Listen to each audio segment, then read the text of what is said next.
नमस्कार विद्यार्थी मित्रांनो, मी कुशल देशपांडे आपल्या सर्वांचं सहर्ष स्वागत करतो। मित्रांनो, आपल्याला नुकत्याच जाहीर होणाऱ्या RTO MVI या पोस्टबाबतची माहिती ही आजच्या या सेशनमध्ये घ्यायची आहे।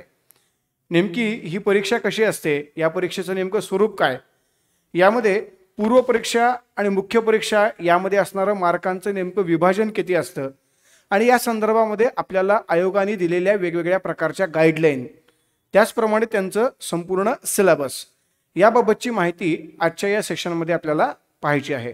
सो मित्रांनो, काळजीपूर्वक आजचं हे सेशन ऐका, जेणेकरून तुम्हाला पूर्व परीक्षेसाठी काय काय आवश्यक आहे, कशा कशा पद्धतीने तुम्हाला स्ट्रॅटेजी करून अभ्यास कव्हर करायचा आहे, याबाबतची संपूर्ण माहिती यामधनं कव्हर होणार आहे। सो मित्रांनो, लक्षात घ्या, माझ्या मागेच मी तुम्हाला या ठिकाणी दाखवलेलं आहे ते आपली ग्रुप सी जी कंबाईन परीक्षा आहे। ज्या कंबाईन परीक्षेमध्ये आपल्याला अत्यंत महत्त्वाचा असा टॉपिक पाहायला मिळतो, ज्या टॉपिकचं नाव आहे मित्रांनो, किंवा अत्यंत महत्त्वाची पोस्ट आपल्याला पाहायला मिळते ज्याचं नाव आहे सहाय्यक मोटार वाहक निरीक्षण गट क। ओके, सो लक्षात घ्या, ग्रुप सी मध्ये असणारी ही परीक्षा आहे आणि तुम्हाला माहितीच आहे की आपल्याकडे यंदाच 350 RTOचे जे काही मागच्या काळातले सिलेक्टर होते तर त्यांना प्रमोशन मिळालेलं आहे आणि त्यांना मिळालेल्या प्रमोशनमुळे आता नक्कीच आपल्याकडे याच्या पोस्ट येणार आहेत आणि मग त्या संदर्भात पोस्ट आल्या, त्या डिक्लेअर झाल्या, मग परीक्षा आली आणि मग मी अभ्यास करणार, या गोष्टी करण्यापेक्षा आता आपल्याला माहिती आहे आता पोस्ट येणार आहेत हे देखील कन्फर्म आहे, तर मग आत्तापासून आपण नेमकं कशा पद्धतीने अभ्यासाची तयारी केली पाहिजे, जेणेकरून जो काही आपल्या हातामध्ये 3-4 महिन्यांचा वेळ शिल्लक राहिलेला आहे त्या वेळामध्ये आपला पूर्व परीक्षेचा पूर्ण अभ्यास कव्हर होईल आणि त्यातून आपण ही पूर्व परीक्षा पास होऊन मुख्य परीक्षेकडे जाऊ। तर या संदर्भातलं प्लॅन हे आपल्याला त्याच्या संपूर्ण सिलेबस वाईज पाहायचं आहे। सो लक्षात घ्या मित्रांनो, यामध्ये तुम्हाला काय दिलेलं आहे तर ग्रुप सी ही जी काय आपली परीक्षा आहे, जी परीक्षा आपली पूर्व परीक्षा असणार आहे आणि त्या पूर्व परीक्षा संदर्भातली माहिती दिलेली आहे, ज्यात तुम्हाला माहितीच आहे की पूर्व परीक्षेसाठी साधारणपणे आपल्याला संयुक्त एक 100 गुणांची परीक्षा घेतली जाते आणि मुख्य परीक्षेसाठी आपल्याकडे 300 गुणांची परीक्षा घेतली जाते। पण आता मुख्य परीक्षा अजून लांब आहे, पण आता सध्या तोंडावर असणारी 3-4 महिन्यांच्या कालावधीमध्ये ती होऊ शकणारी पूर्व परीक्षा, त्या संदर्भामध्ये आपल्याला पूर्णपणे माहिती पाहिजे आहे। आणि शेवटी तुम्ही सर्व इंजिनियर स्टुडंट, तुम्हाला एक गोष्ट क्लिअर माहिती असतं की मुख्य परीक्षेमध्ये काय काय येणार आहे आणि त्याचा अभ्यास कसा करायचा, पण तुम्हाला माहीत नसतं ते पूर्व परीक्षेबाबतच। आणि म्हणूनच त्या पूर्व परीक्षेमध्ये कोणकोणत्या गोष्टी सांगितलेल्या आहेत, त्यामध्ये कोणकोणत्या मुद्द्यांना हात घातलेला आहे, या संदर्भातली सगळी माहिती ही आपल्याला आयोगाने दिलेल्या आधारावरतीच पाहिजे आहे, जेणेकरून जे आयोगाने दिलेले ते कसं दिलेले हे तुम्हाला क्लिअर होईल आणि त्यातून तुमचा अभ्यास आणि तुम्हाला नेमकं काय कव्हर करायचंय हे तुम्हाला पुढच्या कालावधीमध्ये समजून येईल। सो लक्षात घ्या, यामध्ये सगळ्यात महत्त्वाची गोष्ट असणार आहे ती पूर्व परीक्षा, ज्याच्याबद्दल आपल्याला पाहायचंय, ज्यालाच आपण नाव दिलेलं आहे सामान्य क्षमता चाचणी, म्हणजे थोडक्यात GS पेपर आपण त्याला म्हणूया, ज्यामध्ये एकूण प्रश्न 100 आहेत आणि त्याला मार्क देखील 100 आहेत। याचा अर्थ काय तर समजून घ्यायचे आपल्याला की एका प्रश्नाला 1 मार्क, अशा पद्धतीने आपल्याकडे 100 प्रश्न आहेत आणि 100 मार्क आहेत। यामध्ये साधारण तुमच्याकडे डिग्री हवी आहे आणि ती डिग्री कोणती हवी आहे तर डिग्री आपल्याला प्रत्येकालाच माहिती आहे ती हवी आहे मेकॅनिकलची। ठीक आहे, ही परीक्षा जी आहे त्या परीक्षेचा पॅटर्न हा मराठी आणि इंग्रजी या दोन्हीमध्ये असणार आहे। म्हणजे तुम्हाला 100 प्रश्न आहेत आणि 100 प्रश्नांमध्ये पहिल्यापासून शेवटपर्यंत तुम्हाला प्रश्न हे पहिल्यांदा मराठीमध्ये, मग इंग्रजीमध्ये, परत मराठीमध्ये, परत इंग्रजीमध्ये अशा पद्धतीने विचारले जातात। त्यामुळे तुम्हाला फक्त तुम्ही कम्फर्टेबल मराठीतच असाल उत्तम आहे, तुम्ही इंग्रजीमध्येच असाल तरी उत्तम आहे, आणि समजा तुम्हाला बायलँग्युअल पेपर हवा आहे तरी देखील तुमच्यासमोर तो उपलब्ध आहे। तुम्हाला ज्या पद्धतीने आवडेल त्या पद्धतीने तो प्रश्न वाचा आणि बाकी उत्तर तर तुम्हाला त्या ठिकाणी फक्त काय करायचं आहे, तो गोल करायचा आहे। बाकी त्यामध्ये तुम्हाला एक्स्ट्राऑर्डिनरी बाकी काहीच गोष्टी लिहायच्या नाही आहेत। सो मित्रांनो, हा अत्यंत सोपा अशा पद्धतीचा पेपर असणार आहे। वेळ 1 तास आहे आणि पूर्णपणे वस्तुनिष्ठ बहुपर्यायी, म्हणजे ज्याला आपण काय म्हणतो MCQ, या टाईपमध्ये आपल्याला काय होतो हा पेपर पाहायला मिळतो। फक्त आता लक्षात घ्या मित्रांनो, यामध्ये विशेष आणि महत्त्वाची गोष्ट काय आहे तर विशेष आणि महत्त्वाची गोष्ट जर आपण याच्यामध्ये बघितली तर ती गोष्ट मित्रांनो ती गोष्ट कशी आहे तर ती गोष्ट आहे मित्रांनो 1 तास आहे, बरोबर आहे. काय आहे यामध्ये आपल्याला 1 तासांचा अवधी दिलेला आहे आणि या 1 तासांच्या अवधीमध्ये आपल्याला काय सांगितलेलं आहे तर 100 प्रश्न हे सॉल्व्ह करायचे आहेत. 1 तास दिलेला आहे आणि 100 प्रश्न दिलेले आहेत. आता लक्षात घ्या 1 तासामध्ये जर मला 100 प्रश्न कव्हर करायचे असतील तर या ठिकाणी तुम्हाला माहिती पाहिजे की बाबा रे एक प्रश्न कव्हर करण्यासाठी माझ्याकडं किती वेळ आहे. ते एक प्रश्न कव्हर करण्यासाठी माझ्याकडे फक्त 36 सेकंदाचा वेळ आहे. 36 सेकंदाच्या या वेळामध्ये मला काय करायचं आहे तर पूर्णपणे तो प्रश्न सॉल्व्ह करायचा आहे. त्याचं उत्तर त्या ठिकाणी जे काही तुम्हाला गोल करायचं आहे त्या ठिकाणी तुम्हाला तो गिरवायचा आहे आणि त्याच्यानंतर मग तुम्हाला पुढच्या प्रश्नाकडे जायचं आहे. म्हणजे तुमच्याकडे या ठिकाणी 1 मिनिट हा देखील पूर्णपणे दिलेला नाहीये.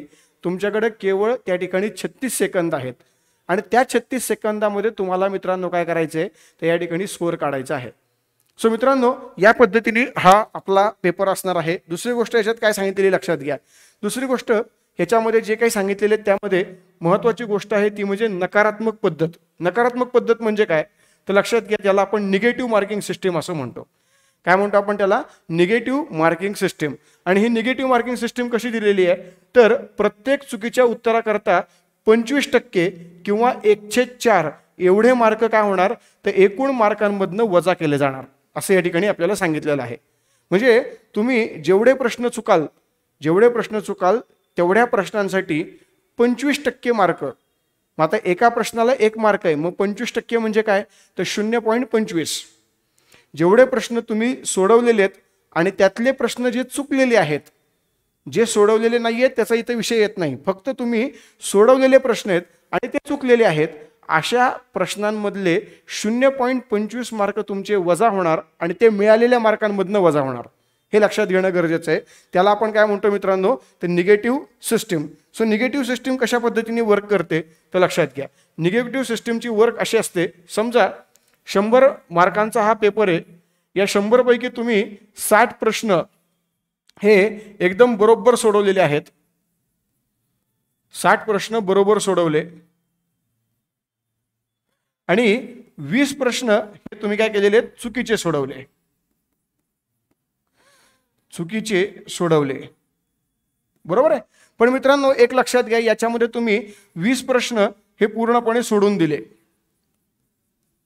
त्यामुळे लक्षात घ्या आता याच्यामध्ये जे 20 प्रश्न तुम्ही सोडून दिलेले आहेत त्याचा इथं कुठं संबंध येणार नाही. ते आले आणि गेले. आता इतर लक्षात घ्या जे प्रश्न तुम्ही 20 सोडवलेले आहेत पण त्याची उत्तरं चुकलेली आहेत त्या ठिकाणी मात्र तुमचं काय होणार मित्रांनो निगेटिव्ह मार्किंग. म्हणजेच काय या ठिकाणी चुकलेले प्रश्न 20 आहेत आणि प्रत्येक प्रश्नासाठी 0.25 मार्क वजा होणार. अशा पद्धतीने 20 प्रश्नांसाठी तुमचे किती मार्क वजा होणार तर 20 प्रश्नांसाठी तुमचे मित्रांनो या ठिकाणी 5 मार्क वजा होणार. पण हे 5 मार्क वजा कशातनं होणार तर मिळालेले जे 60 मार्क आहेत त्यातनं हे 5 मार्क वजा होणार. म्हणजे तुम्हाला त्या ठिकाणी 100 पैकी मार्क मिळणार किती तर 55 मार्क मिळणार. हे लक्षात घ्या. तुम्हाला किती मार्क मिळणार 100 पैकी 55 मार्क त्या ठिकाणी मिळणार. अशा प्रकारची ही सिस्टीम आपल्याला निगेटिव्ह मार्किंग सिस्टीम म्हणून पाहायला मिळते. ही निगेटिव्ह मार्किंग सिस्टीम असल्यामुळे होतं काय की तुम्ही जर म्हटलात की अरे यार ठीक आहे मला माहिती आहे कसं सोडवायचं, धनादन आज काय घटस्थापना आहे बाबा चल जय धनादन काय जय माता दी सोडवला, जय माता दी सोडवला, जय माता दी सोडवला. अजून तुम्हाला जे कुठला देव आवडतो त्या देवाचं नाव घेऊन सोडवलं आणि समजा ते चुकलं तर तुम्हाला मित्रांनो जेवढे मिळालेले मार्क आहेत त्यातनं हे मार्क पुन्हा वजा करायचे आहेत. त्यामुळे काय होतं त्यामुळे प्रॉब्लेम असा होतो मित्रांनो की तुम्हाला ती परीक्षा पास व्हायला थोडंसं अवघड जातं, जड जातं. आणि म्हणून लक्षात घ्या या ठिकाणी निगेटिव्ह मार्किंग सिस्टीम असल्यामुळे तुम्हाला काळजीपूर्वक तो पेपर सोडवायचा आहे. यात समजून जायचंय की जर मी 60 प्रश्न सोडवलेले आहेत आणि पुढचे 20 प्रश्न मला वाटतायत सोडवावेसे पण मला त्याचं कन्फर्मेशन नाहीये, त्या ठिकाणी तुम्ही थोडं थांबा, विचार करा. जर 20च्या 20 चुकले तर 60 मधले माझे परत 5 मार्क वजा होणार आहेत ह्याचा विचार करा आणि त्याप्रमाणे मग तुम्ही ते सोडवा. जर खरंच गरज असेल तर सोडवा. जर खरंच असं वाटत असेल की अरे यार या 4 पर्यायांपैकी 2 पर्याय असे आहेत की जे 2 पर्याय मला कन्फर्म माहिती आहे हे उत्तर नाही आहेत आणि उरलेल्या 2 पैकी एक उत्तर असू शकतं, त्या ठिकाणी रिस्क घ्यायला हरकत नाही. पण तुम्ही सगळ्याच ठिकाणी जर रिस्क घ्यायला गेलात तर जेवढे मार्क मिळालेले तेवढ्यातले मार्क वजा होण्याची शक्यता जास्त असते. म्हणून अशा ठिकाणी तुम्हाला काळजीपूर्वक काय करायचं आहे तर पेपर सोडवायचा आहे. यासाठी या सगळ्या प्रकारच्या गोष्टी आपल्याला माहिती असणं गरजेचं आहे. त्यानंतर लक्षात घ्या मित्रांनो, यामध्ये तुम्हाला आता हा जो काही संपूर्ण पेपर दिलेला आहे या पेपरमध्ये 100 मार्क दिलेले आहेत आणि या 100 मार्कांचा आता आपल्याला ह्याच्यामध्ये बायफर्गेशन बघायचं आहे की कोणकोणते विषय यामध्ये समाविष्ट आहेत आणि त्या विषयांच्या आधारावरती अभ्यास हा आपल्याला कशा पद्धतीने कव्हर करायचा आहे मार्कांच्या नुसार. तर लक्षात घ्या मित्रांनो, साधारणपणे एकूण जे प्रश्न आहेत आपल्याकडे त्या प्रश्नांची संख्या किती आहे मित्रांनो, त्या प्रश्नांची संख्या आपल्याला पाहायला मिळते 20. सो लक्षात घ्या एकूण प्रश्न एकूण प्रश्न आहेत 100, बरोबर आहे. एकूण प्रश्न आहेत 100. आता एकूण 100 प्रश्न आहेत आणि या एकूण 100 प्रश्नांमध्ये आपल्याला जे प्रश्न असणार आहेत ते जवळपास 8 विषयांवर आधारलेले असणार आहेत पूर्व परीक्षेमध्ये, ज्यामध्ये अत्यंत महत्त्वाचा पहिला विषय हा आपला इतिहास, त्यानंतरचा मित्रांनो भूगोल, त्यानंतर अर्थशास्त्र, त्यानंतर राज्यशास्त्र, त्यानंतर मित्रांनो विज्ञान व तंत्रज्ञान हे लक्षात घेणं गरजेचं आहे. त्याचप्रमाणे मित्रांनो या ठिकाणी तुम्हाला गणित, बुद्धिमत्ता, त्याचप्रमाणे चालू घडामोडी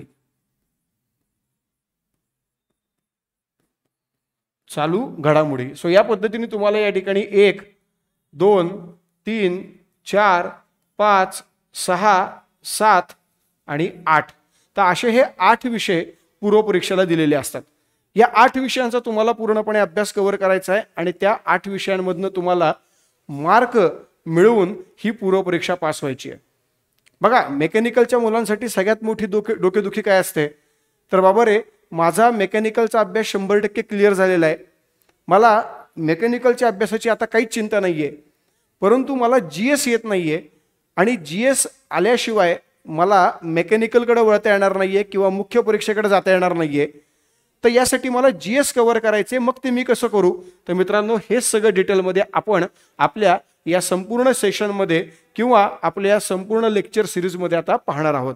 सो लक्षात घ्या, यामध्ये सगळ्यात महत्त्वाची गोष्ट काय आहे तर इतिहास. त्यामुळे बघा, पहिल्यांदा इतिहास, या इतिहासामध्ये आपल्याला जे मार्कांचं डिस्ट्रीब्युशन दिलेलं आहे ते डिस्ट्रीब्युशन कसं आहे तर लक्षात घ्या. इतिहास विषय म्हणलं तर आपल्याला इतिहास विषयामध्ये साधारणपणे 10 प्रश्न आहेत, 10 मार्क आहेत. भूगोलमध्ये देखील आपल्याला 10 प्रश्न 10 मार्क आहेत. अर्थशास्त्रामध्ये साधारणपणे आपल्याला 15 प्रश्न असतात. राज्यशास्त्र देखील 15 प्रश्न, विज्ञान तंत्रज्ञान 15 प्रश्न, गणित पुन्हा 10 प्रश्न, बुद्धिमत्ता 10 प्रश्न आणि चालू घडामोडी 15 प्रश्न. अशा पद्धतीने मार्कांचं विभाजन हे आपल्याला आयोगाने दिलेलं असतं. पण आता हे जे दिलेलं विभाजन आहे याच विभाजनावर आधारित प्रश्न पेपरला येतात का तर मित्रांनो, मागच्या काही वर्षांचा जर आपण विचार करायला गेलो तर आपल्याला हे दिसून आलेलं आहे की साधारणपणे आपल्याकडे इतिहास, भूगोल, त्याचप्रमाणे गणित, बुद्धिमत्ता, विज्ञान यामध्ये जे मार्कांचं डिस्ट्रीब्युशन दिलेलं आहे 10 10 आणि 15, तर हे अत्यंत बरोबर पद्धतीने आलेलं आहे तेवढ्याच प्रश्नांसाठी. पण ज्यावेळेला आपण अर्थशास्त्र, राज्यशास्त्र, करंट किंवा चालू घडामोडी याबाबत विचार करतो त्याबाबत मात्र नक्कीच मार्क हे थोडेसे 19-20 झालेले आहेत, वर खाली झालेले आहेत. त्यामुळे लक्षात घ्या मित्रांनो, साधारणपणे 2022 आणि 2025 या दरम्यान झालेले जे काही पेपर आहेत या पेपरचा जर आपण डाटा ॲनालिसिस केला तर आपल्याला समजून येतं की साधारण एवढे हे मार्क आपल्याला आयोग त्या त्या विषयांसाठी विचारतं. आता ज्या वेळेला तुम्ही प्रत्यक्षात अभ्यासाला सुरुवात करतात त्यावेळेला तुम्हाला ती सुरुवात कशी करायची आहे, कशा पद्धतीने करायची आहे, जेणेकरून तुम्हाला तुमचा संपूर्ण अभ्यास हा अतिशय सोप्या पद्धतीने कव्हर करता येईल आणि कुठल्याही प्रकारे तुम्हाला प्रॉब्लेम येणार नाही. यासाठी मित्रांनो आपण हे 8 विषय आधी तुम्हाला इथे लिहून दिलेले आहेत आणि आता हे 8 विषय 1 बाय 1 आपल्याला काय करायचे आहेत तर समजून घ्यायचे आहेत की यांचं नेमकं कॉन्ट्रीब्युशन आपल्या पूर्व परीक्षेमध्ये कशा पद्धतीने असतं. आणि मग याचा अभ्यास कशा पद्धतीने कव्हर करायचा, काय करायचं काय नाही या संदर्भातली गोष्ट. मग लक्षात घ्या मित्रांनो, ज्या वेळेला आपण या सगळ्या 8 विषयांचा विचार करतो त्यावेळेला आपल्याला एक समजून घ्यायचे की हे 8ही विषय, ह्या 8ही विषयांचा जो आपला संबंध आहे तो 10वीला संपलेला होता. आणि आता आपली काय झालेली आहे, आपली त्यामध्ये 11वी 12वी झालेली आहे. त्यानंतर आपली पूर्णपणे त्यामध्ये पदवी झालेली आहे. त्यामुळे 11वी 12वी हे 2 वर्ष, पदवीचे 4 वर्ष, म्हणजे जवळपास 6 वर्ष आपला हा या विषयांशी संबंध पूर्णपणे संपलेला आहे. मग आता 6 वर्ष जर आपण याच्याबरोबर आपला संबंध ठेवलेलाच नाहीये, तर मग आता आपल्याला जर अभ्यास करायचा आहे, नव्याने अभ्यास करायचा आहे, पुन्हा अभ्यास करायचा आहे, तर मग तो अभ्यास कसा करायचा. तर मित्रांनो लक्षात घ्या, कुठलाही विषय असू दे त्या विषयाच्या अभ्यासाची सुरुवात तुम्हाला करायची आहे ती म्हणजे शालेय पुस्तकातनं. शालेय पुस्तकं तुम्हाला एकच काम करायचं आहे मित्रांनो, जास्तीत जास्त प्रमाणामध्ये शालेय पुस्तकं कव्हर करायची आहेत. वेगवेगळ्या विषयांसाठी वेगवेगळे शालेय पुस्तकं आहेत, वेगवेगळ्या इयत्तांचे शालेय पुस्तकं आहेत. ते कोणते काय या संदर्भात सगळी माहिती मी तुम्हाला इन डिटेल देणारच आहे.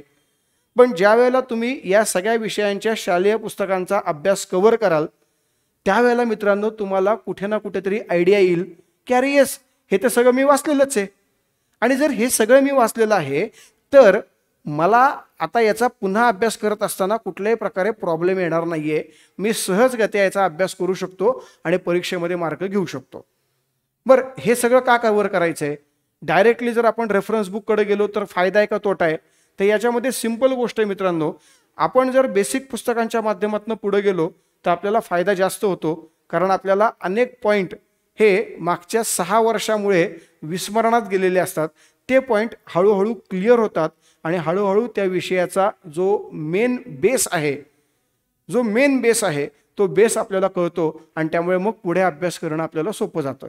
त्यामुळे लक्षात घ्या, कुठलेही हे जे विषय आहेत आपल्याकडचे पूर्णपणे GSचे, त्या विषयांच्या अभ्यासाची सुरुवात तुम्हाला कशापासून करायची आहे तर शालेय पुस्तकातनं करायची आहे. त्यानंतर मित्रांनो तुम्हाला प्रत्येक विषयाचं एक संदर्भ साहित्य किंवा संदर्भ पुस्तक कव्हर करायचं आहे. आता लक्षात घ्या, याच्यामध्ये संदर्भ पुस्तक म्हणून तुम्हाला केवळ एकच गरजेचं आहे. मार्केटमध्ये गेलात तर मार्केटमध्ये वेगवेगळ्या प्रकारचे संदर्भ साहित्य आहेत. तुम्ही ज्या वेळेला अशा प्रकारच्या अभ्यासासाठी लायब्ररी लावतात आणि लायब्ररी लावल्यानंतर वेगवेगळ्या एरियामधले मुलं तुम्हाला आजूबाजूला पाहायला मिळतात, त्यावेळेला असं होतं की अरे यार, प्रत्येक मुलाकडे पुस्तक तर वेगळंच आहे, विषय सेम आहे पण पुस्तक वेगवेगळे. मग खरंच मी जे पुस्तक वापरतोय त्या पुस्तकातनं मी परीक्षा पास होऊ शकतो का? मग हा मुलगा म्हणणार अरे नाही रे, हे पण पुस्तक वाचावं लागतं बरं का, या पुस्तकात खूप भारी माहिती दिलेली आहे. मग तो येतो, तो म्हणतो अरे हे तर त्याच्यापेक्षा बाप पुस्तक आहे, हे तू वाचलं ना तू 100% परीक्षा पास होणार म्हणजे होणारच, आमच्या सरांनी सांगितलेले. मग प्रत्येक जण अशा प्रकारच्या गोष्टी आपल्याला बोलतो आणि त्यावेळेला थोडंसं आपण डगमगतो, डळमळतो. आपल्याला वाटतं काय की अरे यार, मग मी जे एकच पुस्तक फक्त वाचतोय त्या पुस्तकाने मी परीक्षा पास होऊ शकतो का? आणि मग कुठे ना कुठेतरी आपण ती सर्व पुस्तकं घ्यायचा प्रयत्न करतो. पण त्यामुळे होतं काय, एक ना धड भाराभार चिंध्या. तुम्हाला तेवढी सगळी पुस्तकं तेवढ्या कमी वेळामध्ये कव्हर करता येत नाहीत. आणि त्यामुळे मित्रांनो होतं काय, तुम्ही वेगवेगळ्या ठिकाणी वेगवेगळी पुस्तकं वाचल्यामुळे तुम्हाला एकाच पुस्तकाची रिव्हिजन अनेक वेळा करून जे परीक्षेला सामोरं जायचे ते सामोरं जाता येत नाही. आणि त्यामुळे मित्रांनो तुम्हाला सगळ्यात मोठे प्रॉब्लेम फेस करावे लागतात. तुम्हाला सगळ्यात मोठा प्रॉब्लेम काय फेस करावा लागतो तर बाबा रे, मी पेपरला गेल्यानंतर मी प्रश्न पाहतो, मला कळतं की याचं हे उत्तर असावं, पण ज्या वेळेला विचार करायला लागतो त्यावेळेला कळत नाही की हे का हे. आणि त्यात माणूस कन्फ्यूज होतो. कारण मी वाचलं तर आहे, मी वाचलेलं तर आहे, पण मी त्या बाबतीत कन्फर्म नाही आहे, हे तुम्हाला कळतं. म्हणून लक्षात घ्या, 1-2च पुस्तकं वाचा, पण असे वाचा की त्यात तुम्ही बाप असला पाहिजेत. तुमच्यापेक्षा सर्वोच्च त्यामध्ये कोणीच असता कामा नये. अशा प्रकारे जर तुम्ही पुस्तकं वाचले आणि पेपरला सामोरं गेलात तर 100% मित्रांनो सक्सेस तुम्हाला मिळणार आहे. क्लिअर आहे? त्यामुळे सगळ्यात पहिली गोष्ट शालेय पुस्तक, त्यानंतर काय असणार आहे मित्रांनो, संदर्भ साहित्य. आणि मग संदर्भ साहित्यानंतर अत्यंत महत्त्वाची गोष्ट म्हणजे PYQ. प्रत्येक टॉपिक संदर्भातले जे PYQ आहेत ते आपल्याला गरजेचे असतात.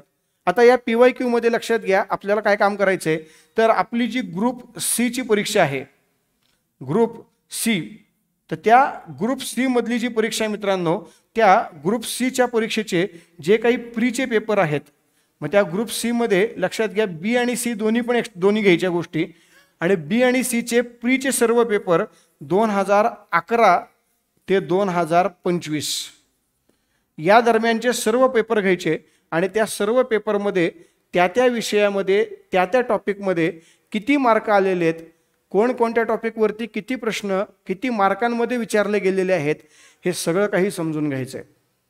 हे ॲनालिसिस जर तुम्ही प्रॉपर केलं, बरं तुम्हाला प्रॉपर ॲनालिसिस करायची पण गरज नाही, कारण त्या ठिकाणी ऑलरेडी ॲनालिसिस करून दिलेलं असतं. तुम्हाला फक्त जायचं आहे, वाचायचं आहे आणि त्या पद्धतीने तुमच्या अभ्यासाला सुरुवात करायची आहे. त्यामुळे तुम्हाला फापट पसारा काही वेगळं करण्याची गरज यामध्ये बिलकुल असणार नाही आहे. तुम्ही फक्त सुरू करा. सुरू करणं हे तुमचं सगळ्यात महत्त्वाचं काम आहे आणि ते जर तुम्ही करू शकलात, संपलं. तुम्ही मग सिक्सर मारला, विषय संपला. मग परत तुमच्यासारखं दुसरं कोणीच नाही हे देखील त्या ठिकाणी समजून घेणं गरजेचं आहे. म्हणून लक्षात घ्या मित्रांनो, अशा काही परीक्षांमध्ये तुम्हाला या 3 महत्त्वाच्या गोष्टींची आवश्यकता असते. 1 शालेय पुस्तकं, 2 संदर्भ साहित्य आणि 3 PYQ. PYQ म्हणजेच प्रिव्हियस इयर क्वेश्चन. यामुळे काय होतं, यामुळे तुम्हाला आयोगाने आजपर्यंत कशा पद्धतीने प्रश्न विचारलेले आहेत हे कळतं आणि त्याच्या आधारावरती तुम्ही अभ्यासाला सुरुवात करू शकतात. लक्षात घ्या, मागच्या जवळपास 3-4 वर्षानंतर पहिल्यांदाच आता यावर्षी ही परीक्षा होणार आहे. त्यामुळे मित्रांनो ही एक सुवर्ण संधी आपल्यासाठी. आपल्याकडे आत्तापर्यंत अशा प्रकारच्या परीक्षा 2019ला ज्या पद्धतीने आपल्याकडे तो म्हणजे ती जाहिरात आली आणि त्या जाहिरातीवरती 2021-22ला परीक्षा झाली, 23ला पोस्टिंग लोकांना मिळालं. पण लक्षात घ्या मित्रांनो, या सगळ्या प्रक्रियामध्ये त्यावेळेला वेळ लागला, कारण कोरोना होता आणि बाकी काही कारणं होती. तेवढा वेळ खरं तर लागत नाही, पण पोस्ट मात्र मित्रांनो 4-4, 5-5 वर्षानंतर एकदा येते. आणि मग जर समजा ती आता आपल्याला मिळालेली आहे, तुमची नुकतीच डिग्री कंप्लीट झालेली आहे आणि तुम्ही आता या परीक्षांची तयारी करतायत, तर मित्रांनो हा तुमच्याकडचा RTO होण्यासाठीचा पहिला आणि शेवटचा चान्स आहे, असं समजून प्रयत्न करा. सगळे मुलं असं समजूनच पेपरच्या तयारीला लागलेले आहेत, अभ्यासाच्या तयारीला लागलेले आहेत. तुम्हाला देखील हेच काम करायचं आहे. फक्त एकच काम करायचं आहे की सगळा महाराष्ट्र ज्या पद्धतीने अभ्यास करतो, सगळा महाराष्ट्र ज्या पद्धतीने GSचा अभ्यास करतो, त्या पद्धतीने तो अभ्यास न करता आपण थोडीशी हटके पद्धत वापरणार आहोत आणि त्या पद्धतीने अभ्यास करून सक्सेस लवकरात लवकर आपण मिळवणार आहोत. तो सक्सेस मिळवण्यासाठी मित्रांनो हे लक्षात घ्यायचे की आपल्याला आपल्या अभ्यासाची सुरुवात सगळ्यात पहिल्यांदा करायची आहे शालेय पुस्तकातनं. त्यानंतर आपल्याला संदर्भ साहित्य वाचायचे आहेत त्या विषयांचे आणि त्यानंतर आपल्याला त्या विषयाच्या टॉपिक वाईज PYQ समजून घ्यायचे आहेत. आणि जर या 3 गोष्टींनी तुम्ही सुरुवात केली तर मित्रांनो सक्सेस तुम्हाला 100% मिळणार आहे. त्यात कुठल्याच प्रकारचा प्रॉब्लेम येणार नाहीये, हे लक्षात घेणं गरजेचं आहे. त्यानंतर लक्षात घ्या मित्रांनो, आता या ज्या परीक्षा असतात, या परीक्षांमध्ये जर आपण बघितलं तर आपल्याला एक असं दिसून येतं की जे परीक्षेमध्ये परीक्षा पद्धत असते किंवा परीक्षेमध्ये जे प्रश्नांचे प्रकार असतात, प्रश्नांचे प्रकार,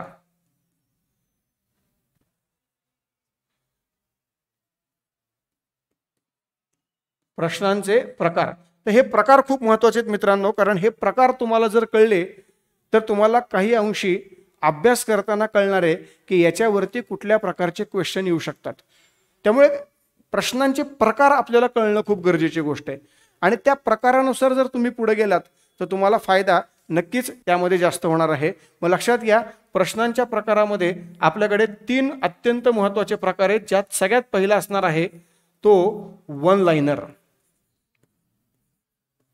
दुसरा असणार आहे मित्रांनो तो म्हणजे स्पष्टीकरणात्मक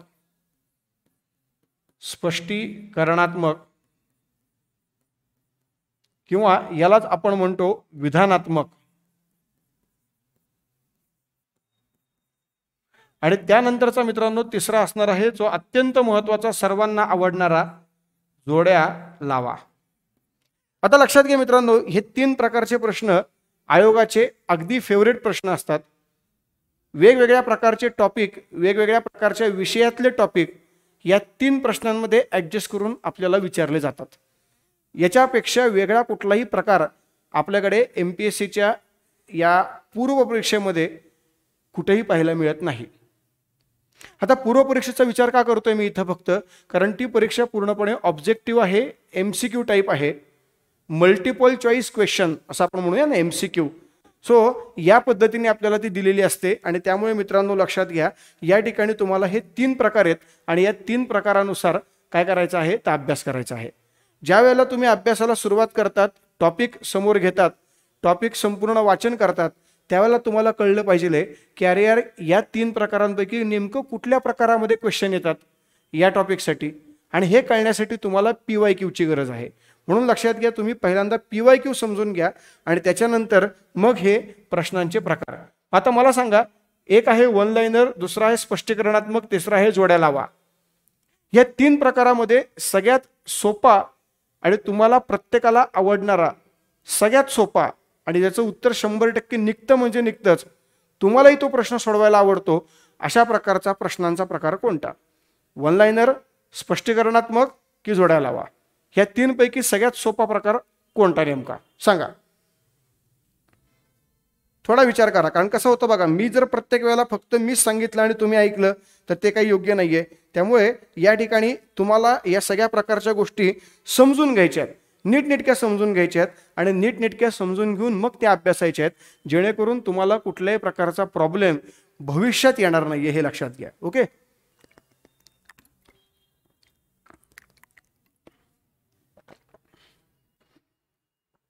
बोला. साधारणपणे हे 3 प्रकारचे प्रश्न आहेत. यामध्ये सगळ्यात सोपा कोणता? तर 100% मित्रांनो तुम्ही सगळ्यांनीच तो गेस केलेला असेल, जोड्या लावा हा सगळ्यात सोप्या प्रकारचा प्रश्न आहे.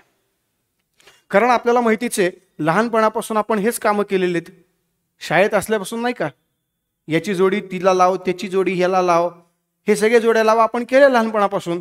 कधी कधी याची त्याची लावत असताना आपली पण कोणाबरोबर ती लावण्याचा प्रयत्न केला, पण नंतर कळलं की यार लावलेल्या सगळ्या जोड्या एकदम चुकीच्या निघाल्या. त्यामुळे मित्रांनो ह्या सगळ्या जोड्या आपण सर्वांनी लावल्या, त्या सगळ्या जोड्या चुकीच्या पण निघाल्या, बरोबर आहे ना. या सगळ्या जोड्या आपण सगळ्यांनी लावल्या, त्या सगळ्या जोड्या एकदम चुकीच्या पण निघाल्या. पण मित्रांनो इथं मात्र आपल्याला त्या सगळ्या जोड्या परफेक्ट लावायच्या आहेत. कारण लक्षात घ्या, तुम्ही थोडा जर अभ्यास कव्हर केला तर मित्रांनो या 4 जोड्या लावायच्या असतात, त्यापैकी एक तरी जोडी तुम्हाला 100% लावता येते आणि एक जोडी तुम्ही लावली की उर्वरित 3 जोड्या तुम्हाला लावायची गरज लागत नाही. पर्यायामध्ये शोधा, बरोबर तुम्हाला उत्तर सापडतं केवळ एक जोडी लावून, हे लक्षात घ्या. मागच्या 2017 पासूनच्या पेपरमधला अनुभव, त्या अनुभवातनं मी तुम्हाला हे सांगतोय की आयोग काय करतोय मित्रांनो. आयोग मागच्या काही वर्षांपासून म्हणजे 2017 पासून ते 2025 पर्यंत जोड्या लावामध्ये एकच पॅटर्न राबवतं.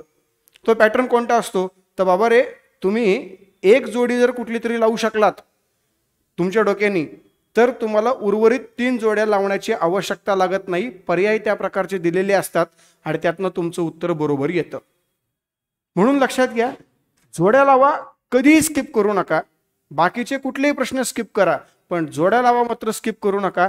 त्यात थोडा तरी प्रयत्न करा, तुमचं उत्तर 100% त्या ठिकाणी बरोबर येणार म्हणजे येणारच, हे लक्षात घ्या. ओके, मग आता उर्वरित जर आपण बघितलं तर उर्वरित मध्ये मित्रांनो स्पष्टीकरणात्मक हा एक सोपा प्रश्न आहे. कारण याच्यामध्ये काय होतं, 2, 3, 4 अशा प्रकारचे विधानं दिलेली असतात आणि हे विधानं दिल्यानंतर पुन्हा त्याच्या खाली तुम्हाला 1, 2, 3, 4 असे 4 पर्याय दिलेले असतात आणि त्यातनं तुम्हाला उत्तर शोधायचं असतं. एखाद्या वेळेला एखादा टॉपिक तुम्ही फक्त अर्धाच वाचलेला आहे आणि त्याच्यावरती तो प्रश्न आलेला आहे. तुम्हाला माहिती आहे की ह्यातले 2 विधान मी कधी वाचलेच नाही आहेत, पण उरलेले 2 विधान मात्र मी वाचलेले आहेत आणि मला 100% माहिती ते बरोबर आहेत. मग मात्र खाली दिलेले जे पर्याय असतात, वरती विधान आहेत ए अ ब क ड आणि खाली जे पर्याय दिलेले आहेत फक्त अ ब बरोबर, फक्त ब क बरोबर, फक्त अ ड बरोबर, असे जे पर्याय दिलेले आहेत त्या पर्यायाच्या माध्यमातून तुम्ही उत्तर शोधू शकतात. लॉजिक डेव्हलप करून तुम्ही उत्तर शोधू शकतात. मित्रांनो तुम्ही त्या उत्तरापर्यंत पोहोचू शकतात. फक्त या ठिकाणी तुम्हाला कॉन्फिडन्सची आवश्यकता आहे, फक्त कॉन्फिडन्सची. आणि तो कॉन्फिडन्स मित्रांनो तुमच्यामध्ये तर खचाखच भरलेला असतो, कारण तुम्ही सर्व इंजिनियरचे मुलं आहात. इंजिनियर मुलांमध्ये अशा प्रकारचा कॉन्फिडन्स खूप जास्त असतो, हे सांगायची काही गरज नाही मित्रांनो. त्यामुळे लक्षात घ्या, या पद्धतीने जर समजा तुम्ही पहिल्यांदा जोड्या लावा, त्याचप्रमाणे स्पष्टीकरणात्मक प्रश्न हे जर कव्हर केले तर तुम्हाला नक्कीच परीक्षा पास होण्या इतपत जे मार्क आवश्यक आहेत ते मार्क इथं मिळतात. कारण एक लक्षात घ्या, पूर्वपरीक्षा म्हणजे काय आहे, तर पूर्वपरीक्षा म्हणजे तुम्ही द्या, मार्क मिळवा, पास व्हा आणि विसरून जा. काय विसरून जा, की तुम्हाला यात किती मार्क मिळालेत हे विसरून जावा. या मार्काचा तुम्हाला कुठंच उपयोग नाही आहे. फक्त तुम्ही पास होणं गरजेचं आहे, बस संपला विषय. बाकी तुमच्या फायनल कट ऑफमध्ये ह्या मार्कांचा ॲव्हरेज किंवा या मार्कांबाबतची माहिती कुठंही पकडली जात नाही, कोणीही तुम्हाला विचारत नाही. फक्त तुम्ही पास होणं गरजेची गोष्ट आहे मित्रांनो, लक्षात घ्या, फक्त पास होणं. म्हणून लक्षात घ्या, अशा ठिकाणी तुम्हाला काय करायचं आहे, ज्याच्यामधनं मार्क जास्तीत जास्त प्रमाणात मिळतील त्या प्रकारचे प्रश्न लवकरात लवकर कव्हर करायचे आहेत आणि त्यातून तुमचा जो काही ओव्हरऑल स्कोअर आहे तो स्कोअर वाढवण्याचा प्रयत्न करायचा आहे. मग लक्षात घ्या, सगळ्यात पहिल्यांदा तुम्हाला सोडवायचे जोड्या लावा, मग स्पष्टीकरणात्मक आणि त्याच्यानंतर येतं वन लाईनर. कसा विचार करायला गेलं मित्रांनो, तो वन लाईनर खूप सोपं आहे, खूप सोपं आहे वन लाईनर. पण प्रॉब्लेम काय येतो माहिती आहे का, वन लाईनरमध्ये तुम्हाला ॲक्युरेट माहिती लागते. लक्षात घ्या, वन लाईनर हे संपूर्ण डिपेंड कशावरती आहे, हे डिपेंड असतं मित्रांनो ॲक्युरेसीवरती. आणि तुमच्याकडे ॲक्युरेसी जितकी जास्त परफेक्ट असेल तितकं मित्रांनो तुमचं उत्तर 100% या ठिकाणी बरोबर येतं. पण जर ॲक्युरेसी बरोबर नसेल तर मात्र तिथं तुमचं उत्तर 100% फसतं.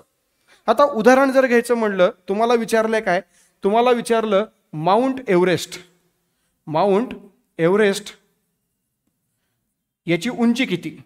ओके, माउंट एव्हरेस्ट याची उंची किती असं जर तुम्हाला विचारलेलं आहे आणि त्या ठिकाणी तुम्हाला 4 पर्याय दिलेले आहेत. एक पर्याय तुम्हाला दिलेला आहे काय, एक पर्याय दिलेला आहे तुम्हाला 8,845, दुसरा दिलेला आहे 8,846, तिसरा दिला आहे 8,848 आणि चौथा दिला आहे 8,850. असे हे 4 पर्याय तुम्हाला दिलेले आहेत.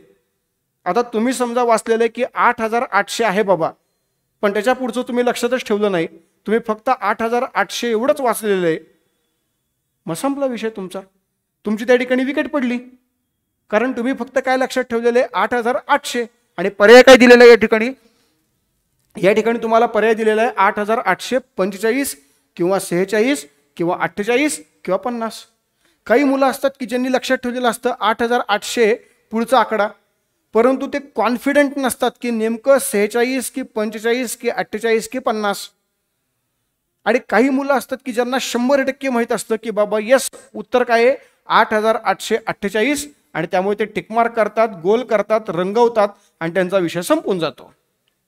म्हणून लक्षात घ्या मित्रांनो, या ठिकाणी ॲक्युरेसी ही खूप महत्त्वाची गोष्ट आहे. सो ॲक्युरेस बेस्ड क्वेश्चन जे असतात ना, ॲक्युरेस बेस्ड क्वेश्चन हे आपल्याला पूर्णपणे वन लाईनरमध्ये मिळतात. आणि त्यामुळे वन लाईनर तुम्ही जितक्या चांगल्या पद्धतीने कव्हर करू शकाल तितकं तुम्हाला फायदा होणार आहे. पण वन लाईनर अवघड काय आहे, कारण तेवढ्या प्रमाणात आपली ॲक्युरेसी नसते. पण मित्रांनो, अजूनही वेळ आपल्या हातातनं गेलेली नाही आहे. 3-4 महिन्यांचा अवधी आपल्या हातामध्ये आहे, कमीत कमी बरं का, अजूनही तो वाढू शकतो, पण कमीत कमी 4 महिन्यांचा तरी अवधी आपल्या हातात आहे. मग या अवधीचा योग्य वापर जर आपण केला आणि आपण परीक्षेला सामोरं गेलो तर नक्कीच तुम्हाला त्याचा फायदा झालेला असेल, हे गॅरंटेड. म्हणजे हे मी माझ्याकडनं तुम्हाला गॅरंटी देऊ शकतो. कारण मित्रांनो, मागच्या जवळपास 8 वर्षांपासून मी या क्षेत्रामध्ये काम करतोय. 2000 साधारणपणे 15ला मी या क्षेत्रामध्ये टीचिंग फील्डमध्ये आलो. 2015ला टीचिंग फील्डमध्ये आलो. पण पहिलं 1 वर्ष मी स्ट्रगल करत होतो, जास्त प्रमाणात काही विद्यार्थ्यांना मी शिकवलं नाही.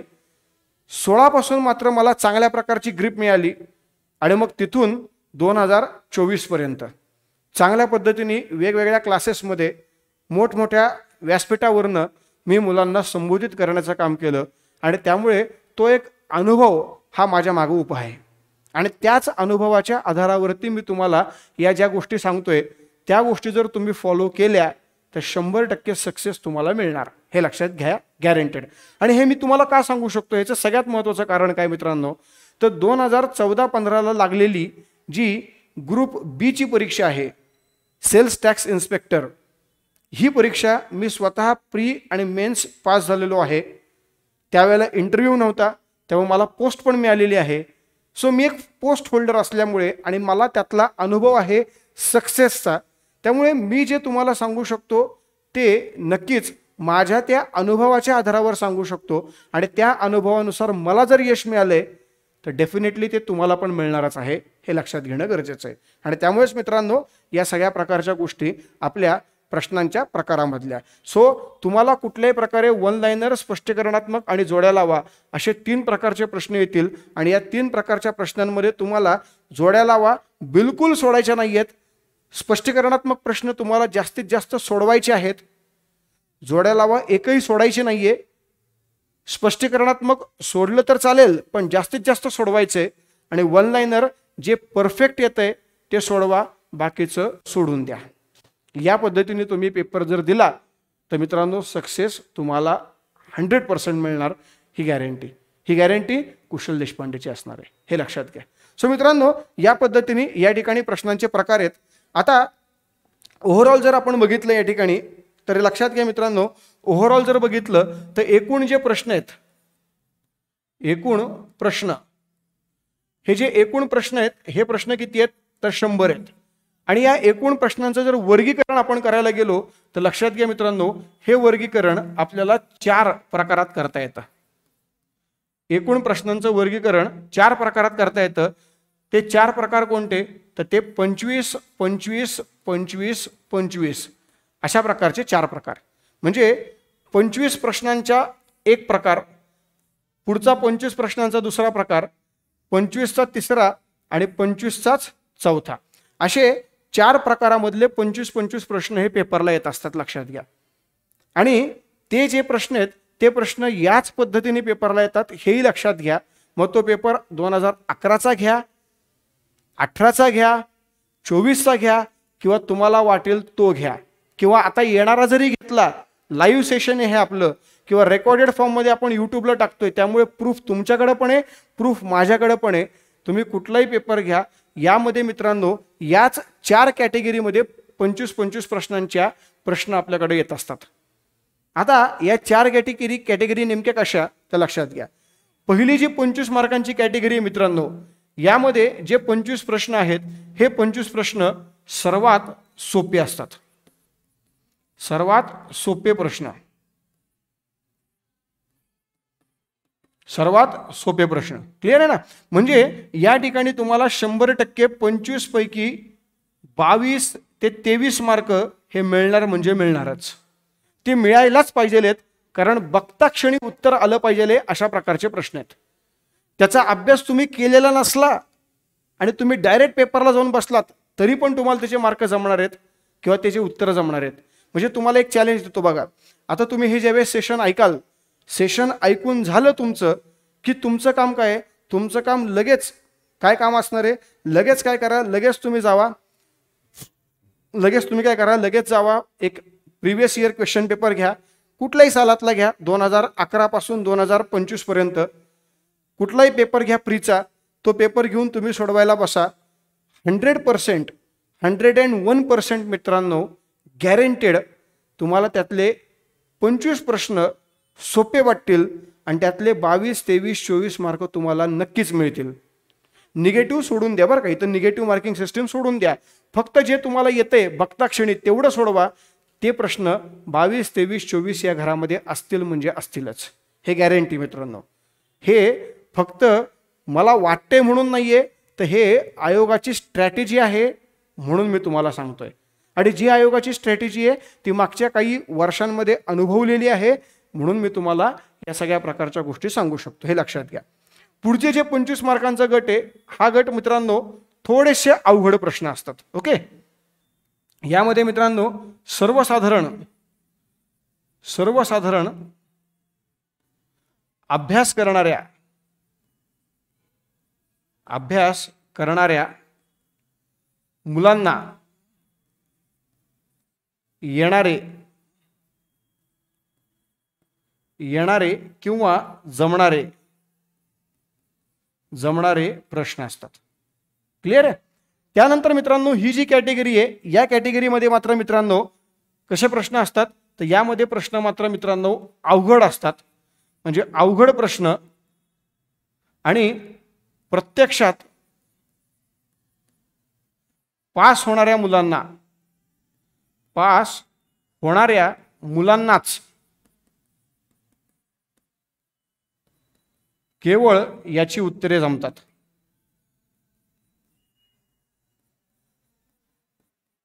ओके, काय सांगितलेले लक्षात घ्या. अवघड प्रश्न आहेत, पण प्रत्यक्ष पास होणारी जी मुलं असतात त्याच मुलांना केवळ याची उत्तरं जमतात, इतरांना याची उत्तरं जमत नाहीत.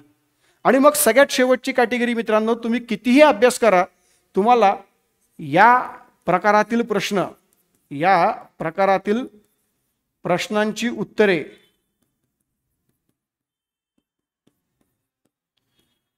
जमणार नाहीत म्हणजे नाहीतच, हे लक्षात घ्या. म्हणजे ज्या भावनेने मी लिहितोय ती भावना समजून घ्या मित्रांनो या ठिकाणी. बघा, ओके, म्हणजे या ठिकाणी जर तुम्ही आलात तर एकदम सोपे प्रश्न आहेत, आणि ते सोपे प्रश्न असल्यामुळे तुम्हाला या ठिकाणी अभ्यास न करता जरी तुम्ही गेलात, तुम्ही तो पेपर दिलात, तर तुम्हाला त्यामध्ये 25 पैकी आरामात 22, 23, 24 प्रश्न पडणार आहेत. यामध्ये तुम्हाला सर्वसाधारणपणे अभ्यास करायचा आहे, आणि अभ्यास करून तुम्ही गेलात तर तुम्हाला बऱ्यापैकी मार्क हे मिळणार आहेत. आणि ज्या वेळेला तुम्ही या ठिकाणी जातात त्यावेळेला मित्रांनो त्याच मुलांना यातले मार्क मिळतात, बहुतांश मार्क, की जे मुलं प्रॉपर अभ्यास करून या पेपरला उतरलेले आहेत. ही परीक्षा त्यांच्या आयुष्यातली लास्टची परीक्षा आहे असं त्यांनी ठरवलेलं आहे, आणि त्या प्रकारे ते अभ्यास करून हे प्रश्नपत्रिका देत आहेत. अशा मुलांना, जे ॲक्च्युअल यावर्षी परीक्षा पास होणार आहेत, अशाच मुलांना जमणारे या कॅटेगरीतले प्रश्न. आणि ही शेवटची कॅटेगरी अशी आहे ना मित्रांनो, की तुम्ही किती जरी प्रयत्न केले, कितीही अभ्यास केला, तरी तुम्हाला यात मार्क बिलकुल मिळणार नाही म्हणजे नाहीच. कारण त्या प्रकारचे प्रश्न हे आयोगाने मुद्दामूनच अशा पद्धतीने काढलेले असतात की जेणेकरून तुम्हाला कुठल्याही प्रकारे त्याची उत्तरं जमू नयेत. हे आयोगाचं नियोजन असतं, आणि आयोग त्याच पद्धतीने काम करतं, हे लक्षात घेणं गरजेचं आहे. जेणेकरून काय होतं मित्रांनो, लक्षात घ्या, तुम्हाला यातले बऱ्यापैकी सगळे मार्क मिळतात, यातले तुम्हाला जास्तीत जास्त मार्क मिळतात, आणि यात तुम्ही तुमच्या प्रयत्नाने जेवढे मार्क घेऊ शकतात तेवढ्यावरती तुमचा कट ऑफ हा लागतो, आणि त्या कट ऑफनुसार तुम्ही परीक्षा पास होतात. यात जर तुम्ही जास्त मार्क घेतले तर तुम्ही परीक्षा पास, आणि यात जर तुम्हाला मार्क कमी मिळाले तर मात्र तुम्ही परीक्षा नापास. हे गणित ठरलेलं गणित आहे मित्रांनो. मग लक्षात घ्या, या ठिकाणचे प्रश्न तुम्हाला बिलकुल जमणार नाही आहेत, म्हणून या प्रश्नांकडे तुम्ही बघूही नका. फक्त प्रॉब्लेम काय येतो की 1 तासाचा पेपर असतो, आणि 1 तासाच्या पेपरमध्ये 60 मिनिटं, प्रश्न 100, मग नेमके ते 25 प्रश्न कोणते हे लवकर कळत नाही. यासाठी मित्रांनो थोडं तरी त्या प्रश्नांना ऑब्झर्व करावं लागतं, वाचावं लागतं, आणि मग पुढे जावं लागतं. पण मित्रांनो जर तुम्ही हे समजून घेतलं प्रश्न बघता क्षणी की अरे यार हा खूप अवघड आहे बरं का, बाउन्सर प्रश्न आहे, मला जमणार नाहीये, मी सोडून देतो, 100% तुम्ही त्या ठिकाणी परफेक्ट होणार आहात. कारण का? कारण आपल्याकडे वेळ कमी आहे, आणि त्या कमीत कमी वेळात तुम्हाला हे सगळं जमलं पाहिजे, ते तुम्हाला बसवता आलं पाहिजे, म्हणजे तुम्हाला खऱ्या अर्थाने फायदा या परीक्षामध्ये होणार आहे. कारण शेवटी मित्रांनो ही परीक्षा जशी तुमचा अभ्यास किती आहे हे सांगते, त्याच पद्धतीने मित्रांनो तुमचं पेपर सोडवण्याचं जे स्किल आहे ते स्किल देखील या परीक्षेच्या माध्यमातून तुम्हाला दाखवत असते. जर तुमच्याकडे ते स्किल चांगलं असेल, तुम्ही जर डोक्याने पेपर सोडवतायत, स्मार्ट वर्कनी पेपर सोडवतायत, तर 100% सक्सेस रेट हा या ठिकाणी कसा असतो, जास्त असतो. मग बघा या ठिकाणी 25 पैकी आपण 22-23 मार्क पकडले. या ठिकाणी आपण आलो, या ठिकाणी आल्यानंतर आपल्याला साधारणपणे 25 प्रश्न आहेत. ओके ना, या ठिकाणी आपण आलोत, आपल्याला किती प्रश्न आहेत मित्रांनो लक्षात घ्या, या ठिकाणी आपल्याला 25 प्रश्न आहेत. तर या ठिकाणी तुम्हाला 25 पैकी साधारणपणे किती मार्क पकडायचे आहेत, साधारणपणे तुम्हाला या ठिकाणी मार्क पकडायचे आहेत मित्रांनो 20 पर्यंत. आणि या ठिकाणी तुम्ही आलात तर या ठिकाणी लक्षात घ्या 20 आणि 20 40 आणि 43. आता इथं मात्र तुम्हाला मार्क किती पकडायचे आहेत मित्रांनो, इथं मात्र तुम्हाला मार्क पकडायचे आहेत 25 पैकी साधारणपणे किती, साधारणपणे तुम्हाला इथं मार्क पकडायचे आहेत 18, म्हणजे 15 ते 18 मार्क पकडा. पण चला आपण इथं 18 मार्क पकडूया, जेणेकरून काय होतं मित्रांनो लक्षात घ्या, हे 20 हे 20 आणि हे पण 20च पकडूया, आणि इकडचे 1 असे 61, म्हणजेच काय तुमचा ओव्हरऑल स्कोअर किती होतो मित्रांनो, तो ओव्हरऑल तुमचा जो स्कोअर होतो तो 100 पैकी 61 होतो. किती होतो? 100 पैकी 61 हा तुमचा ओव्हरऑल स्कोअर होतो. हे 23 आणि हे 20 43, 43 आणि 8 51 आणि 10 61. सो 100 पैकी 61, बरोबर ना, 100 पैकी 61 हा मोर दॅन सफिशियंट स्कोर आहे तुमची परीक्षा पास व्हायला. त्याच्याही उपर मी तुम्हाला असं सांगतो मित्रांनो, 100 पैकी 61 नाही, कारण हे 25 तर तुम्ही सोडून दिलेले ऑलरेडी. त्यामुळे लक्षात घ्या मित्रांनो, या ठिकाणी ओव्हरऑल तुम्ही 75चाच विचार केलेला आहे आणि 75 पैकी 61 हा तुमचा स्कोअर एकदम परफेक्ट आहे, लक्षात घ्या. कारण होतं काय, मी ज्या वेळेला अभ्यासाला सुरुवात करतो, मास्तर मला सांगतात की अरे यार 100 मार्कांचा प्रश्न आहे, पेपर आहे, त्यावेळेस माझ्या डोक्यामध्ये फक्त आणि फक्त ते 100 प्रश्न डोकावत असतात. 100 प्रश्नांचा विचार फक्त माझ्या मनामध्ये असतो आणि मग त्या 100 प्रश्नांच्या दृष्टीने मी अभ्यास करत असतो. पण मला हे कळत नाही की अरे यार त्या 100 पैकी 25 प्रश्न हे माझे नाहीच आहेत. माझे प्रश्न किती आहेत? एकूण 75च आहेत. आणि त्याच 75 प्रश्नांसाठी मला काम करायचं आहे. त्याच 75 प्रश्नासाठी जर मी काम केलं तर त्यातले जास्तीत जास्त मार्क हे मला मिळणार आहेत आणि त्या मार्कांची संख्या 60+ असेल. आणि जर मित्रांनो 60 हा जर तुम्हाला स्कोअर मिळाला 100 पैकी, तर मित्रांनो तो स्कोअर मोर दॅन सफिशियंट आहे, विदाऊट रिस्क झोन मधला आहे, विदाऊट रिस्क झोन मधला आहे, लक्षात घ्या. ओके, म्हणजे त्यामध्ये तुम्हाला कुठल्याही प्रकारची अशी रिस्क राहणार नाही की अरे यार मी पास होईल का नाही, थांब जरा आयोगाचा कट ऑफ काय येतो ते बघतो, त्याशिवाय परीक्षेच्या अभ्यासाला म्हणजे मेन्सच्या अभ्यासाला सुरुवात करायची नको, असा विचार मला करायची गरज नाहीये. त्यामुळे लक्षात घ्या, जर मला 60+ मार्क मिळाले किंवा 60 मार्क मिळाले तर मी परीक्षा 100% पास आहे ह्याची मला गॅरंटी मिळते आणि मी मेन्सच्या तयारीला सुरुवात करतो. हे लक्षात घ्या. आणि हे जर तुम्हाला करायचं असेल तर मित्रांनो तुम्हाला या पद्धतीने अभ्यासाची जी स्ट्रॅटेजी आहे ती स्ट्रॅटेजी या ठिकाणी काय करायची आहे मित्रांनो, तर अवलंबवायची आहे. या पद्धतीने स्ट्रॅटेजी तुम्ही अवलंबली, डेव्हलप केली तर मित्रांनो सक्सेस तुम्हाला गॅरंटेड मिळणार आहे. म्हणजे हे माझं सांगणं आहे मित्रांनो, लक्षात घ्या. क्लिअर आहे ना. मग तुम्हाला याच्यामध्ये काय करायचं आहे, याच्यामध्ये तुम्हाला विषयानुसार तुम्हाला शालेय पुस्तकं, त्याचप्रमाणे संदर्भ साहित्य, त्याचप्रमाणे PYQ, तर या गोष्टींची देखील आवश्यकता असते. मग ती नेमकी काय आहे काय नाही, त्या संदर्भात कशाचा अभ्यास करायचा हे देखील आपल्याला याच्यामध्ये सगळं काही पाहायचं आहे. पण तत्पूर्वी लक्षात घ्या मित्रांनो, ज्या वेळेला आपण हा आयोगाचा एकंदरीतच पॅटर्न पाहतो त्यावेळेला आपल्याला एक लक्षात घ्यायचं आहे की बाबा रे मला परीक्षा पास व्हायची आहे आणि मला परीक्षा पास होण्यासाठी हा स्कोअर गाठायचा आहे. किती? 75 पैकी 61 किंवा 100 पैकी 61. मग हा स्कोअर गाठत असताना माझ्यासमोर 8 विषय आहेत. मग 8 विषयांना मी कशा पद्धतीने न्याय द्यायचा जेणेकरून मला ही मार्कांची टोटल मिळवता येईल.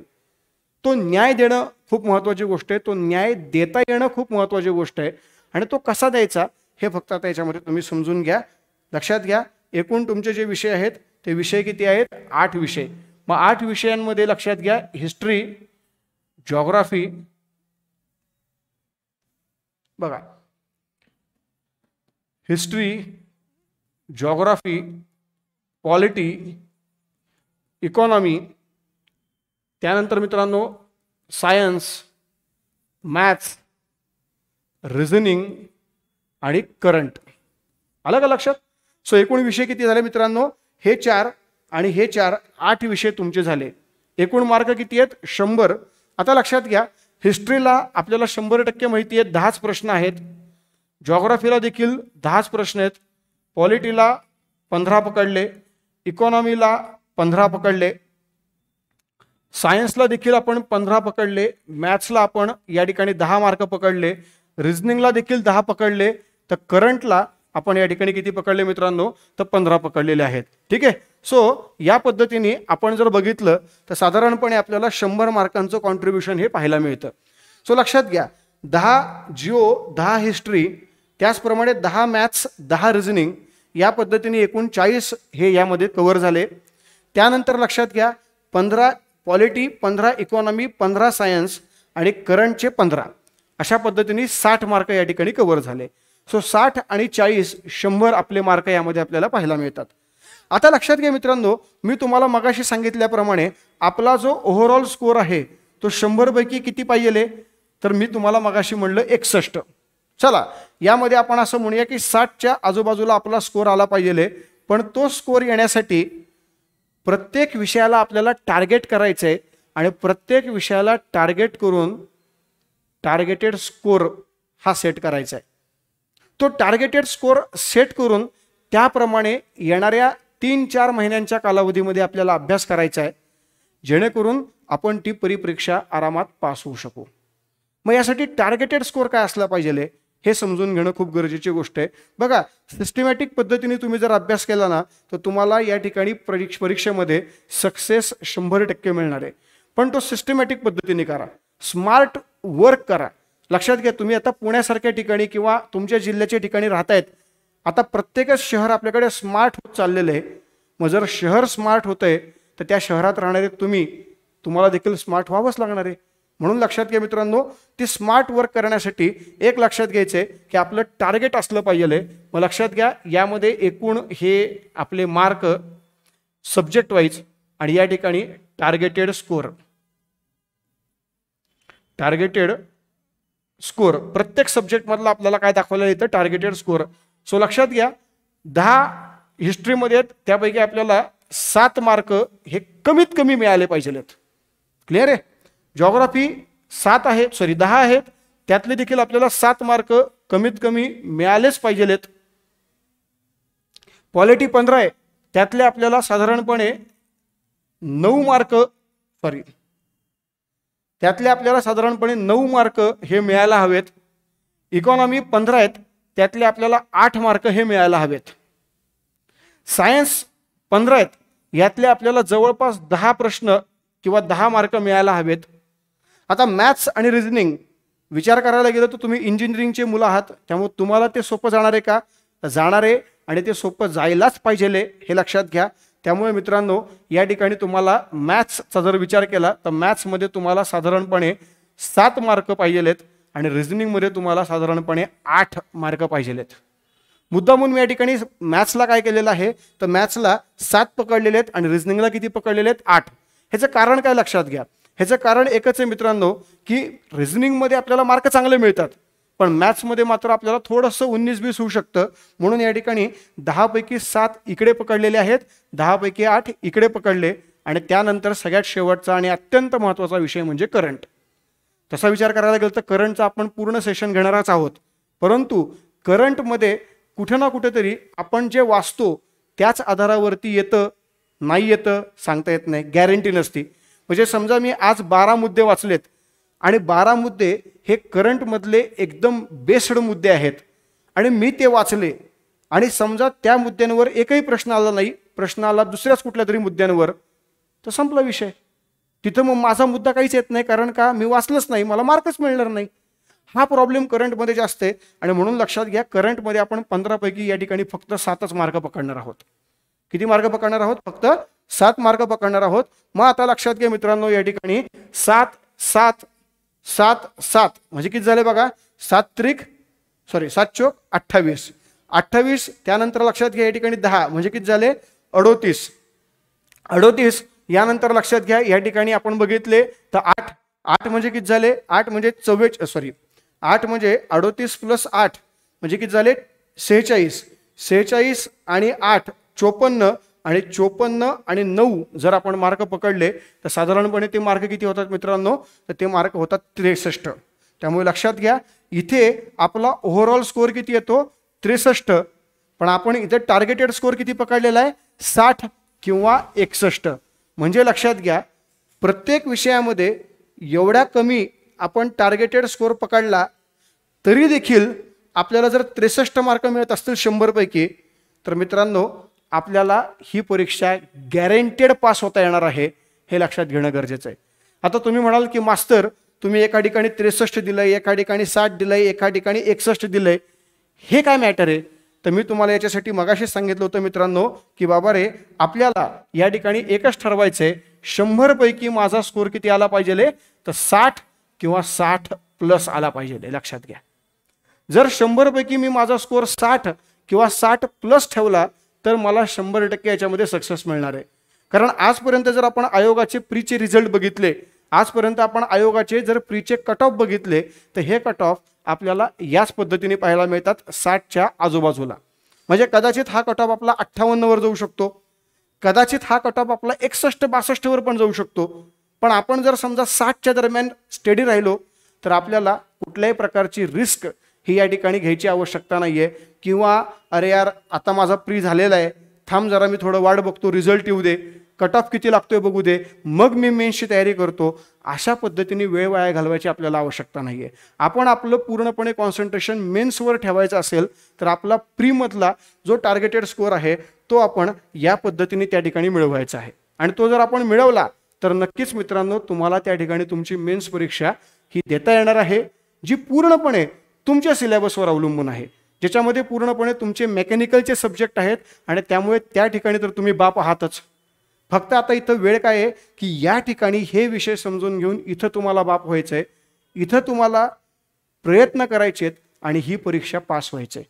जर ही परीक्षा तुम्ही पास झालात आणि त्यासाठी जे जे आपण आपल्या माध्यमातून तुम्हाला सांगू ते तुम्ही कव्हर करत राहिलात तर मित्रांनो 100% याच्यामध्ये 100 पैकी 60चा जो स्कोअर आहे तो स्कोअर तुम्हाला मिळणार म्हणजे मिळणार याची गॅरंटी आहे. फक्त मग एक लक्षात घ्या, या सगळ्या गोष्टी करत असताना आपल्या डोळ्यासमोर काय असलं पाहिजे की बाबा रे हा जो टार्गेटेड स्कोअर आहे हा टार्गेटेड स्कोअर आपल्या डोळ्यासमोर असला पाहिजे. या टार्गेटेड स्कोअरच्या आधारावरतीच तुम्हाला काय करायचं आहे, तुमचं टार्गेट सेट करायचं आहे आणि ते टार्गेट सेट करून तुम्हाला हे प्रत्येक विषय कव्हर करायचे आहेत. त्याचप्रमाणे मित्रांनो लक्षात घ्या, कुठलेही 100 प्रश्नांची पेपर बघितला प्रीचा तर या 100 प्रश्नांच्या प्रीच्या पेपरला तुम्हाला या पद्धतीने बायफर्गेट करायचे की बाबा रे त्यातले जे 25 प्रश्न आहेत ते एकदम सोपे प्रश्न आहेत आणि बाकीचे जे प्रश्न आहेत ते कसे आहेत तर ते अवघड होत जात आहेत आणि इकडचे प्रश्न मात्र इतके अवघड आहेत की त्या ठिकाणी मी जायचा विचारही करू शकत नाही.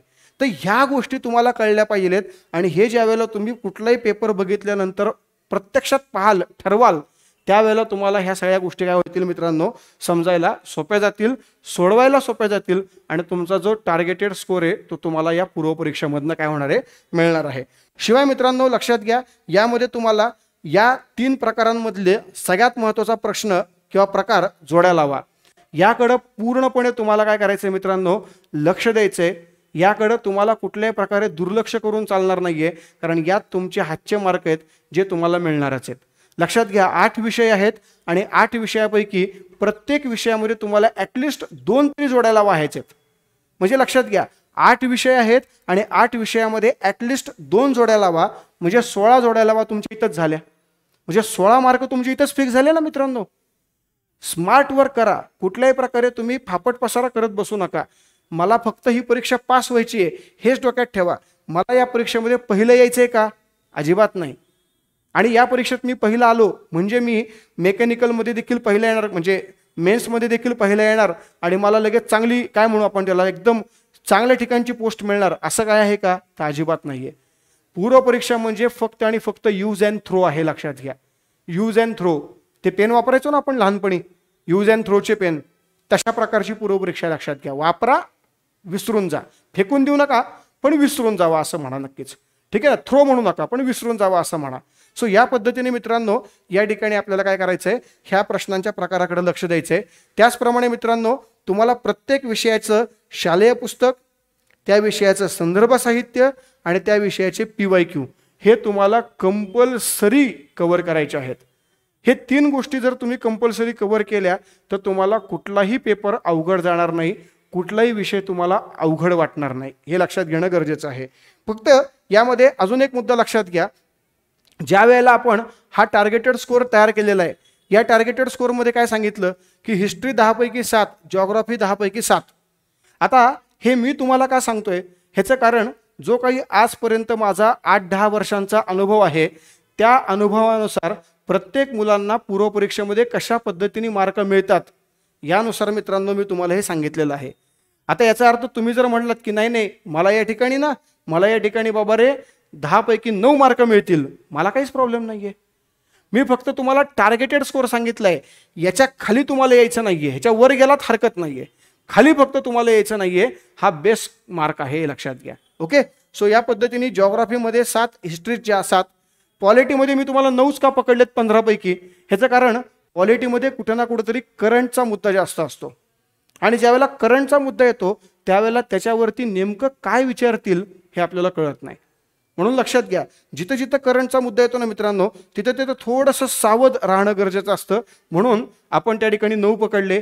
इकॉनॉमी थोडा अवघड सब्जेक्ट असतो अनेकांना, कन्सेप्च्युअली वगैरे स्टॅटिस्टिकली, म्हणून त्या ठिकाणी आपण 15 पैकी 8 पकडले. सायन्स 15 पैकी 10 पकडले, कारण तुम्ही इंजिनिअरिंगचे आहात. सो सायन्स तुम्हाला बऱ्यापैकी प्रमाणात येतच असं आम्ही गृहीत धरतो आणि त्याच्या आधारावरती या ठिकाणी तुम्हाला ते 15 पैकी 10 सांगितले गेलेत. मॅथ्स रिझनिंगचं मी तुम्हाला मगाशीच एक्सप्लेन केलं. सो अशा पद्धतीने हा ओव्हरऑल सगळा जो काही कॉम्बो आहे आपल्या पूर्वपरीक्षेचा तो यामध्ये मी एक्सप्लेन केलेला आहे आणि त्यात तुम्हाला 100 पैकी 60 मार्क मिळाले. मित्रांनो, तुमचं काम कव्हर झालेलं आहे आणि त्यातून तुम्ही 100% परीक्षा पास होणार आहेत, हे लक्षात घ्या. सो मित्रांनो, आजच्या या सेशनमध्ये आपण इथेच थांबणार आहोत. मी कुशल देशपांडे. पुन्हा एकदा आपण भेटूया अशाच प्रकारच्या माहितीपर व्हिडिओच्या माध्यमातून. पण तत्पूर्वी सर्वांना बेस्ट लक, अभ्यास करा आणि पोस्ट मिळवत राहा. धन्यवाद मित्रांनो.